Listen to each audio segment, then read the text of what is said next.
no decisions about Ukraine without Ukraine. They want to end it fast, both of them. Russia has a lot to gain from sitting down with the Americans in Saudi Arabia. А только говорят, вот надо территориальные уступки, наверное. Для чего? Для того, чтобы там вот так же русских уничтожали, как сейчас их уничтожают в Курской области и в других. Firstly, there are the optics. For the past 3 years, Moscow's been frozen out by the West, but now they're being brought back in from the cold by the US, and that is very powerful imagery indeed. Secondly, there's the prospect of a reset of relations with Washington. If Russia and the US can agree on Ukraine, then that unlocks a whole load of other areas of potential cooperation which were put on hold by the Kremlin's invasion. Things like the Middle East, the economy, energy, AI, and the ultimate prize here for Russia is the removal of sanctions. Thirdly, there's a chance of an end to the war, which has been hugely costly for Russia in terms of money and manpower. But not only that, it's a chance to end the war on Russia's terms, because all the signs so far point to a favourable peace deal for Moscow. So I think the Russians will want to make the most of the time they have with the Americans in Saudi Arabia, whilst it's just those two at the negotiating table. Saudi Arabia is positioning itself both as a neutral third party to act as mediator between Russia and the United States, and as a geopolitical heavyweight who would naturally play host to talks of this stature. We have come a long way since the kingdom's isolation after the murder of the journalist Jamal Khashoggi in the Saudi embassy in Turkey in 2018.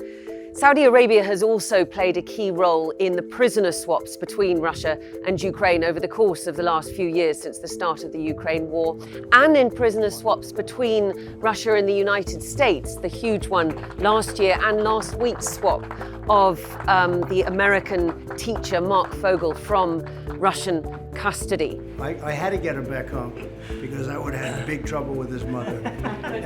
Trump's special envoy for the Middle East, Steve Witkoff, also played a role in that exchange, traveling to Moscow to negotiate Fogel's release. Getting Mark Fogel out was critical, and the Russians were very, very helpful in that effort. He really seems to have trumped Keith Kellogg, who was nominated as Ukraine and Russia envoy, as Trump's key point person for all of these kinds of matters, the Middle East and now Russia and Ukraine. You can have the Ukrainians, the Russians, and clearly the Americans at the table talking, but we've got to have specifics to get to a point.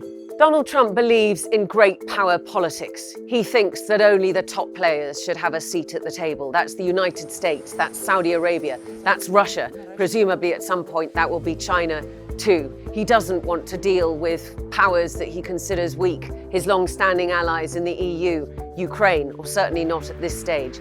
And that is also exactly what Vladimir Putin wants. After years of isolation, after his invasion of Ukraine, a seat back at the top table with the big powers. Europe must play its role. And I'm prepared to consider committing British forces on the ground alongside others if there is a lasting peace agreement. But there must be a US backstop, because a US security guarantee is the only way to effectively deter Russia from attacking Ukraine again.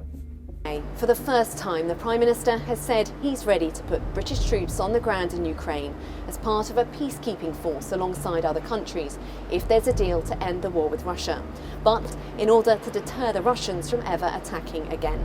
Sir Keir Starmer's been at the emergency meeting of European leaders in Paris, echoing calls by Donald Trump for Europe to spend more on its own defence. The UK has pledged to increase its defence budget from 2.3% of GDP to 2.5%, but hasn't yet said when that will happen. The Prime Minister has already committed to giving Ukraine's military £3 billion a year until at least 2030, and says the country is on an irreversible path to NATO membership, putting him at odds with the latest US position. But he's still hoping to leverage the special relationship as a bridge between Europe and the US. He's spoken to President Zelensky and will be flying to Washington for talks with Donald Trump, setting out what the Europeans see as the key elements of a lasting peace. Keir Starmer was in sombre mood when he left the meeting of European leaders here at the Elysee Palace. in the heart of Paris. They spent the best part of 3 hours discussing really grave issues, the future of European defence spending, how to react to the Trump presidency, and the prospects for peace in Ukraine. Now, Starmer, like all those other leaders, has been wrong-footed by the way that Russia and America have started peace talks about Ukraine unilaterally, not even including Ukraine in those discussions. And when I spoke to Starmer later on, he said that we were entering a new era. He said Europe would have to step up and increase its defence spending. But he also said that while British troops might be deployed on the ground in Ukraine, that would require a backstop from America. He didn't define what that was, but it's clearly military strength. And that's something he will ask for when he travels to Washington next week to meet Donald Trump. Ukraine will never accept deals made behind our backs without our involvement. With the US talking to Russia and Europeans scrambling to be heard, people here in Ukraine are increasingly concerned about what the future will hold.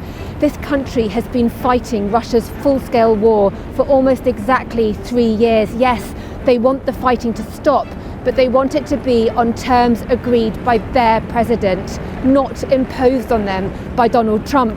That's going to mean genuine, credible security guarantees. Volodymyr Zelensky has said it could involve over 100,000 troops on the ground. And if it isn't credible, the big concern in this country is that Russia will just rearm and re-attack.